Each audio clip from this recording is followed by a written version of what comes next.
बिस्मिल्लाहिर्रहमानिर्रहीम अस्सलाम वालेकुम जी नाज़रीन, मैं हूँ यासिर रशीद और आप मेरा व्लॉग देख रहे हैं। नाज़रीन, अगर कोई सोचता है कि पाकिस्तान में आने वाले दिनों में मुआशी इस्तेहकाम आ जाएगा, सूरत हाल काबू में आ जाएगी और ये शाय खौरनोश की कीमतों में कमी वाक़ हो जाएगी और कहीं पर कोई सुख का सांस लेने को मिलेगा, तो वो सिर्फ खाम ख्याली में है। क्योंकि मौजूदा इकदामात इसके बिल्कुल बरक्स दिखाई देते हैं और आने वाले दिनों के अंदर ये जो मुआशी सैलाब है, ये बहुत से अवाम को बहा ले जाएगा। क्योंकि आने वाले दिनों के अंदर मुआशी अदम इस्तेहकाम मज़ीद बढ़ता हुआ दिखाई दे रहा है, जो कि कुछ हालिया इकदामात के बायस दिखाई दे रहा है। वफाकी वज़ीर दाखिला राना सनाउल्लाह साहब ने एक बयान जारी किया है, उसके मुताबिक उनका ये कहना है कि हम जो है इमरान खान को उठाकर बाहर भी फेंक सकते हैं, ये भी एक ऑप्शन हमारे पास मौजूद है। अब वो किस ऑप्शन की बात कर रहे हैं? कानूनी तौर पे नाअहल करने की बात कर रहे हैं या फिर गिरफ्तार करने की बात कर रहे हैं या सियासत से यकसर गायब करने की बात कर रहे हैं? ये ऑप्शन उनके पास कौन सा मौजूद है, किसकी तरफ से दिया गया ऑप्शन है, ये उन्हें ही बखूबी इल्म होगा। लेकिन इससे सूरत हाल बेहतर होती दिखाई नहीं दे रही। ये जो सियासी तौर पे कुछ इस्तेहकाम देखने को मिल रहा था, लहजों में कुछ नरमी पैदा हुई थी, वो नरमी जो है मजीद सख्ती में तब्दील होगी और माजी की निस्बत ज़्यादा सख्ती देखने को मिलेगी। राना सनाउल्लाह साहब ने यह भी बात की कि अगर कोई सूबाई हुकूमत इस्लामाबाद की तरफ लॉन्ग मार्च करने वाले कारकुनों के लिए कोई ताउन का सामान फराहम करती है, तो वफाकी हुकूमत उस सूबाई हुकूमत के खिलाफ आइन के तहत अपना रास्ता अपनाएगी। यानी एक वाज़ेह पैगाम दिया गया है कि अगर लॉन्ग मार्च पीटीआई की तरफ से किया जाता है, पंजाब और खैबर पख्तूनख्वा की हुकूमतें अगर उसमें रुकावट नहीं डालती, तो वफाकी हुकूमत पंजाब हुकूमत और खैबर पख्तूनख्वा की हुकूमत के खिलाफ कोई ना कोई एक्शन लेगी। अब वो किस तरीके का एक्शन होगा, ये बाद में चल के इस पे बात करते हैं। लेकिन जो हालिया एक मुकदमा दर्ज हुआ वफाकी वजीर जावेद लतीफ़, मरियम औरंगज़ेब साहिबा और पाकिस्तान टेलीविजन की इंतज़ामिया के ऊपर कि इन्होंने मजहबी मुनाफरत फैलाई पाकिस्तान टेलीविजन पे बैठ के, एक कैंपेन चला के चेयरमैन पीटीआई के खिलाफ, तो उसी के ऊपर जो मुकदमा दर्ज करने के लिए जब आईजी पंजाब को कहा गया, तो आईजी पंजाब ने अक्सर इनकार कर दिया, जिसके बाद सीसीपीओ लाहौर की मुआवनत से ये मुकदमा दर्ज किया गया। जब ये बात वफाकी हुकूमत को पता चली कि आईजी ने तो इनकार कर दिया था, लेकिन ये सीसीपीओ लाहौर की मुआवनत से दर्ज हो गया, तो उन्होंने सीसीपीओ लाहौर की जो खिदमात हैं वो वापस स्टैब्लिशमेंट डिवीजन को रिपोर्ट करने के अहकाम जारी कर दिए। लेकिन इसमें फिर चौधरी परवेज इलाही साहब मैदान में उतरे। उनका ये कहना था कि वफाकी हुकूमत के दायरा इख्तियार भी नहीं आता कि वो सीसीपीओ लाहौर की खिदमात जो है वो स्टैब्लिशमेंट डिवीजन के हवाले करे। तो इसलिए सीसीपीओ लाहौर जो है वो अपनी खिदमात बतौर सीसीपीओ लाहौर जारी रखेंगे और इसका हुक्मनामा मैं जारी करता हूं। अब इससे एक बात तो वाज़ेह होती है कि आईजी पंजाब जो हैं वो वफाक के ग्रुप के हैं और सीसीपीओ लाहौर जो है ये पंजाब के ग्रुप के हो गए। अब इंतजामी तौर पे भी बेशुमार मौक़ों के ऊपर आपको ये रिटेलिएशन का सामना करना पड़ेगा। ये रिफ्ट जो पैदा हो चुकी है इदारों में, इसके कुछ ना कुछ तो कॉन्सिक्वेंसेस भुगतना पड़ेंगे, वो चाहे पंजाब हुकूमत को भुगतना पड़े या वफाकी हुकूमत को भुगतना पड़े। लेकिन लॉन्ग मार्च के हवाले से वफाकी हुकूमत ने जो अहकाम जारी किए हैं, जो प्लानिंग हो रही है, जो इत्तलात मंजर आम पे आ रही हैं, जो खबरें गर्दिश कर रही हैं, उसके मुताबिक वफाकी हुकूमत ने सूबाई हुकूमतों से 30,000 के करीब रेंजर्स और एफसी के एहलकार तलब किए हैं, जिनको वफाकी दारुल-हुकूमत में तैनात किया जाएगा। इसके साथ साथ पीटीआई के लॉन्ग मार्च को रोकने के लिए खंदके खोदने के भी इंतजाम किए जा रहे हैं। उसके साथ टीयर गैस के नए शेल मंगवाए जा रहे हैं और आंसू गैस को फजाई फेंकने के लिए ड्रोन के इस्तेमाल के ऊपर भी गौर किया जा रहा है। अब अगर इस तरह की प्लानिंग वफाकी हुकूमत कर रही है, तो उससे आप अंदाजा लगाएं कि 25 मई के वाकये को फिर से दोहराया जाएगा और ज्यादा शिद्दत के साथ दोहराया जाएगा। अब अगर उसे दोहराया जाता है तो 25 मई को पीटीआई तो ये कहती रही है कि हमारी प्लानिंग वैसी नहीं थी और हमें तवक्को नहीं थी कि इस तरह के आगे से मज़ाहमत हमें देखने को मिलेगी। लेकिन अगर अब वो तवक्को के जरिए निकलती है, अपनी पूरी तैयारी से निकलती है, तो फिर सोचिए कि हालात कौन सा रुख इख्तियार करेंगे। क्योंकि 25 मई में बहुत आवाम की तादाद ऐसी थी जिसे मुश्किलात का सामना करना पड़ा था। रास्ते बंद थे, शहरों के अंदर दाखिली और खारजी रास्तों की बंदिश की वजह से एम्बुलेंसेज वहां पर महसूर हो के रह चुकी थी और बच्चे जो गाड़ियों में महसूर होकर रह चुके थे, लोगों के पेट्रोल खत्म हो चुके थे। लेकिन अब अगर दोनों तरफ से पूरी तैयारी के जरिए इकदाम किए जाते हैं, तो फिर जो उसके असरात निकलेंगे उसका अंदाजा आप बखूबी लगा सकते हैं।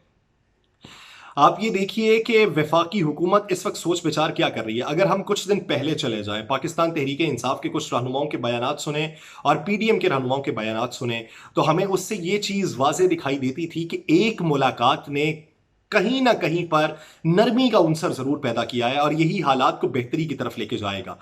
और निगरान सेटअप की जो बातें हो रही हैं इस पर बादल नखास्ता पीडीएम मान जाएगी, लेकिन पीडीएम कुछ शराइत अपनी जरूर सामने रखेगी।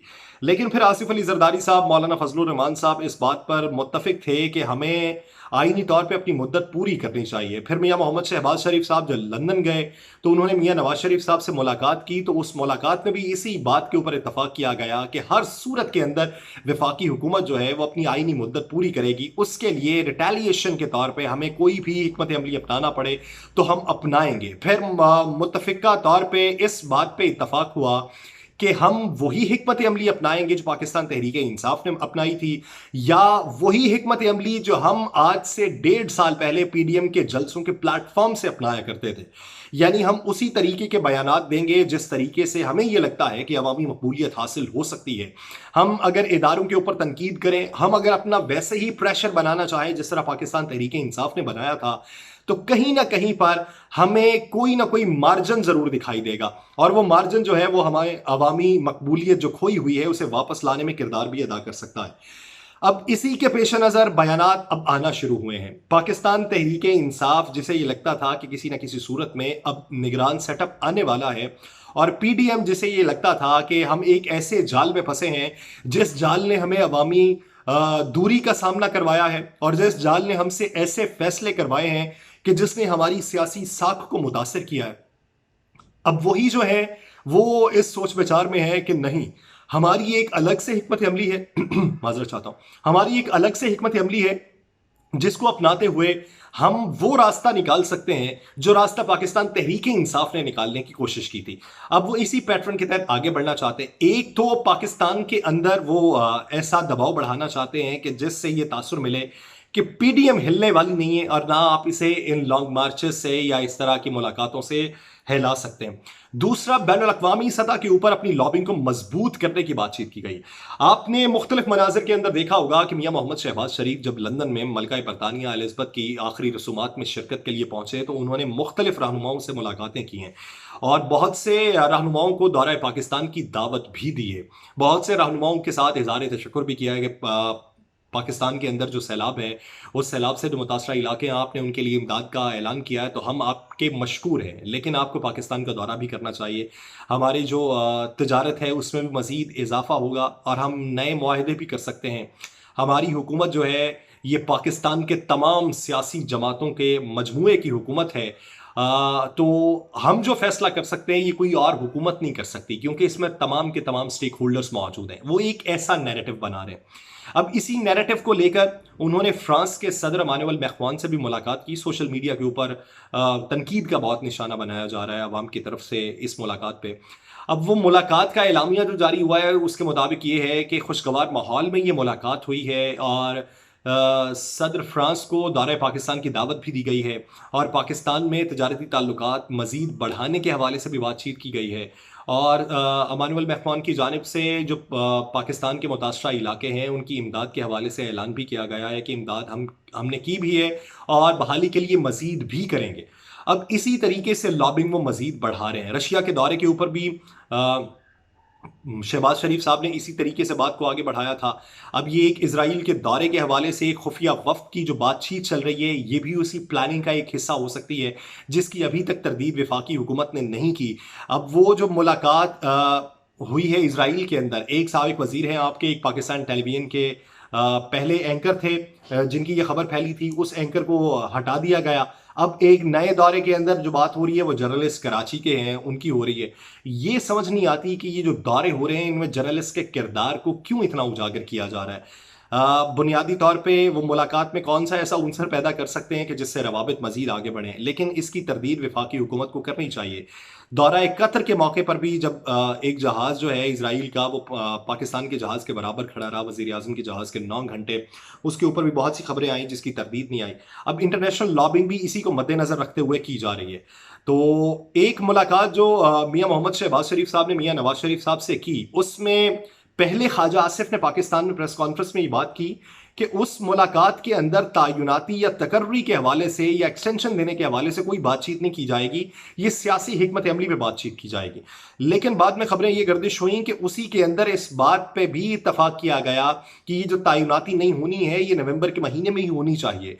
तो इसके ऊपर अब पंजाब हुकूमत और खैबर पख्तूनख्वा हुकूमत यानी पाकिस्तान तहरीक-ए-इंसाफ की जो हुकूमतें हैं, उन्होंने इस बात पर इत्तफाक कर लिया है कि इसके खिलाफ भी मुकदमात बनाए जाएंगे और ये मुकदमात सब official secret act section 5.1 B के तहत बनाए जाएंगे। और ये जो है ये अपने हलफ की खिलाफ वर्जी भी की गई है कि आपने जो हलफ उठाया था कि मैं जो सीक्रेट मालूमात हैं पाकिस्तान की वो किसी दूसरे से शेयर नहीं करूंगा, तो आपने एक ऐसे शख्स से शेयर किए हैं जो पाकिस्तान के लिए मफरूर भी है, जो पाकिस्तान की अदालतों में मुजरिम भी करार पाया जा चुका है। आपने उसके साथ इस मामलात के ऊपर बातचीत की है। अब इसको मद्देनजर रखते हुए अगर कोई पाकिस्तानी ये समझता है या वफाकी हुकूमत आपको ये लॉलीपॉप देने की कोशिश करती है कि कोई ना कहीं कोई रास्ता निकल आएगा मुआशी इस्तेहकाम का, तो वो यकसर गलत बयान है। क्योंकि हमें पहले वज़ीर ख़जाना साहब ये कहते रहे कि पेट्रोल की कीमत में अगर कमी होगी तो 80 पैसा कमी हो सकती है, उससे ज़्यादा नहीं होगी। लेकिन फिर हमें सुनने को भी मिला कि 1 रुपये से ज़ायद का इजाफा कर दिया गया। इसी का ही हमें असर फ्यूल प्राइस एडजस्टमेंट की मद में भी देखना पड़ेगा। अब इसी को अगर आप देखें तो 50 रुपये लेवी मुकर्रर करने के ये प्लानिंग थी जिसके लिए ये जो कीमत है इसमें इजाफा किया गया।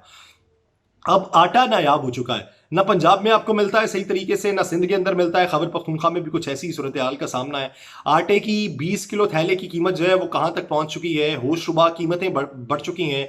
अब इसको देखते हुए अगर आटा आने वाले दिनों में मजीद नायाब होता रहा तो कितनी किल्लत पैदा होगी ग़िज़ाई, इसका अंदाज़ा बखूबी लगा सकते हैं। अशियाए खुरनोश की कीमतें कम नहीं होने वाली, उसमें इजाफा ज़रूर हो सकता है क्योंकि रुपए की डिवैल्यूएशन रोज़मर्रा की बुनियाद पर मजीद बढ़ती जा रही है, जिसके असरात हमें महंगाई के तौर पर देखने को मिलेंगे। डॉलर कंट्रोल नहीं हो रहा।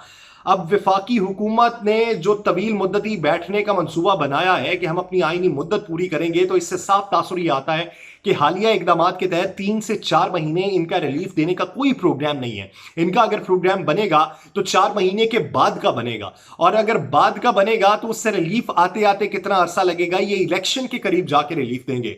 तो इसलिए अगर कोई ये सोचता है कि हालात बेहतर होने वाले हैं तो वो अपने सीने पे हाथ रखे, दर्द को महसूस करे और खुद ही महसूस करता जाए।